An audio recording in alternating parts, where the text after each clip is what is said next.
ಈ ಕ್ಷೇತ್ರಕ್ಕೆ ಬಂದರೆ ಇಲ್ಲಿ ಬಂದು ಡಿ ಕೆ ಸುರೇಶ್ ಮತ್ತೆ ಅವರ ವಿರುದ್ಧವಾಗಿ ಈಗ JDS BJP Manjunath doctor Manjunath ಕಣಕ್ಕಿಳಿಸಿದ್ದಾರೆ. ಇದ್ರ ಬಗ್ಗೆ ಹೇಳ್ಬೋದು.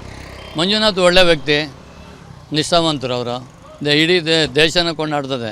ಹೊರಗಡೆ ಜನನು ಫಾರಿನ್ ಆಗಲಿ ಹೊರಗಡೆಯಿಂದ ಬಂದು ಆಪ್ರೇಷನ್ ಎಷ್ಟೋ ಲಕ್ಷ 15 ಲಕ್ಷ ಜನಕ್ಕೆ ಅವರು ಆಪ್ರೇಷನ್ ಮಾಡಿದ್ದಾರೆ. ಅಂಥ ಕರಪ್ಷನ್ಸ್ ಇಲ್ಲ ಅವರೆಲ್ಲ. ಈಗ ಅವರು ಹಾಂ ಅವರೇ ಬರಬೇಕು. ಮಂಜುನಾಥ್ ಅವ್ರಿಗೆ ಅಷ್ಟು ಎಕ್ಸ್ಪೀರಿಯನ್ಸ್ ಇಲ್ಲ ಅಂತ 10 ವರ್ಷ ಎಕ್ಸ್ಪೀರಿಯನ್ಸ್ ಬಂದಾಗ ಯಾರೂ ಇರಲ್ಗ. ನೀರಿಗಿಳ್ದಾಗೇ ಗೊತ್ತಾಗಲ್ಲ ಎಕ್ಸ್ಪೀರಿಯೆನ್ಸು. ಇವಾಗ ನನಗೂ ಒಂದು ಗಾಡಿ ಓಡ್ಸೋಕ್ಕೆ ಬರಲ್ಲ. ಈ ಥರ ಓಡಿಸಿದ್ದ ಕೈಗೂ ಆಕ್ಸಿಲೇಟ್ರ್ ಕೊಟ್ಟರೆ ಹೋಗ್ತದೆ. ಸ್ವಲ್ಪ ಬಿದ್ದು ಎದ್ದು ಇದಾದಾಗೆ ತಾನೇ ಗೊತ್ತಾಗೋದು. ಓಕೆ, ಈಗ ಈ ಕ್ಷೇತ್ರಕ್ಕೆ ಬಂದರೆ ಇಲ್ಲಿ ಡಾಕ್ಟರ್ ಸಿ ಮಂಜುನಾಥ್ ಅವರು JDS ಮತ್ತು BJP ಕೊಲಾಬ್ರೇಷನಿಂದ ಈಗ ಕಣಕ್ಕಿಳಿತಾ ಇದ್ದಾರೆ. ಕಾಂಗ್ರೆಸ್ಸಿಂದ ಡಿ ಕೆ ಸುರೇಶ್ ಇದ್ದಾರೆ. ಯಾರು ಬಂದು ನಮಗೆ ಡಾಕ್ಟರ್ ಮಂಜುನಾಥ್ ಬಂದರೆ ಒಳ್ಳೆ ಬದಲಾವಣೆ ಮಾಡಬೇಕು.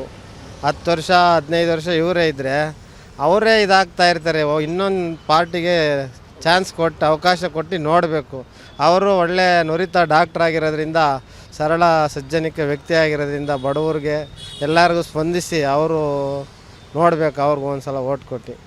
ಸ್ವಾದಿಷ್ಟತೆಯ ಸ್ವಾದ, ತಾಜಾತನದ ಆಹ್ಲಾದ, ಉತ್ತಮ ಆರೋಗ್ಯ ಮತ್ತು ಹೆಚ್ಚಿನ ರೋಗ ನಿರೋಧಕ ಶಕ್ತಿಯ ವೃದ್ಧಿಗೆ ಈಗ ನಿಮಗೆ ಸಿಗುತ್ತಿದೆ ಉತ್ತಮ ಗುಣಮಟ್ಟದ ಪೌಷ್ಟಿಕಾಂಶ Shri Vaidik millet health mix. ಇದು ಸಿರಿಧಾನ್ಯಗಳ ಸಂಪತ್ತು.